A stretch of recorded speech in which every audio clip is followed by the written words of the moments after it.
Hello and welcome to the History and Art Secrets YouTube channel. Are you ready for a new journey in search of knowledge? Sibilla Aleramo, pseudonym of Marta Felicina Faccio, known as Rina, was born in Alessandria on August 14, 1876, and died in Rome on January 13, 1960. Considered one of the most authoritative figures of Italian feminism and confessional literature, she combined civic engagement with narrative experimentation. Her most famous work, Una Donna, 1906, remains a manifesto against patriarchal oppression and a model of female introspection. The eldest daughter of a modest family, she spent her childhood between Milan and Civitanova Marche, where her father ran a glassworks. At 12, she abandoned her studies to work in accounting, but cultivated a love of reading and writing. At 15, she was raped by a factory employee, an event that led to a shotgun marriage and the birth, in 1895, of her son Walter. Forced into a life she hadn't chosen, she attempted suicide but found a lifeline in words. In 1897, she debuted with short stories and poems in the Gazzetta Letteraria, L'Indipendente, and Vita Moderna. She supported women's right to vote, the fight against prostitution, and promoted chapters of the Women's League in the Marche region. Through correspondence with Georgina Crawford Safi and other intellectuals, she consolidated her role as a voice on the margins.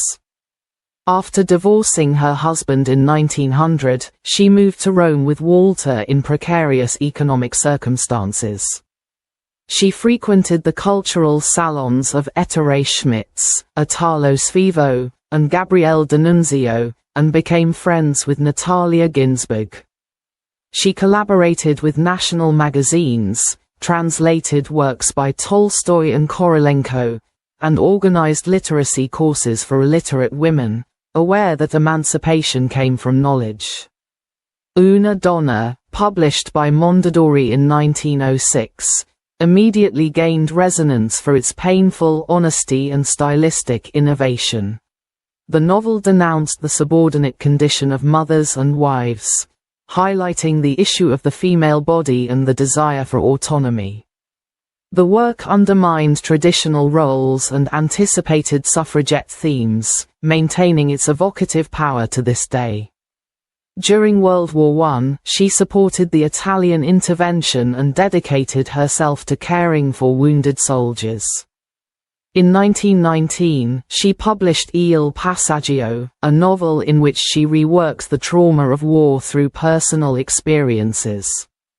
In the early 1920s, she published Solitudini, a collection of verses exploring existential metaphors, while in Ragazza Italiana she experimented with a lighter, more narrative register. Despite the authoritarian climate of fascism, she did not renounce freedom of thought.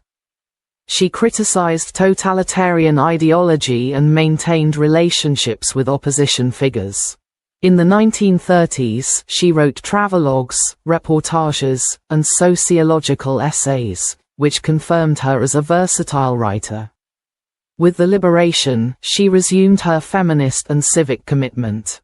In 1945, Diary of a Woman was published, an intimate account of suffering and rebirth, followed by Ioe, Lee, an ironic reflection on the relationship between couples.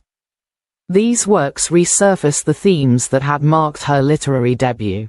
In her later years, she published her correspondence with European intellectuals, began an unfinished autobiography, and devoted herself to editing the works of other pioneering feminists. Her home on Via Nomentana became a hub for translators, historians, and biographers, while her library of over 2,000 volumes was donated to the National Library of Rome. Awarded the National Fiction Prize and honored with commendations from the President of the Republic, she left an extraordinarily modern cultural legacy. Her reflections on freedom, emancipation, and women's rights continue to inspire academic studies, exhibitions, and conferences. If you enjoyed this video story, please like it, share it on your social media, and subscribe to our channel. Thank you. Hello and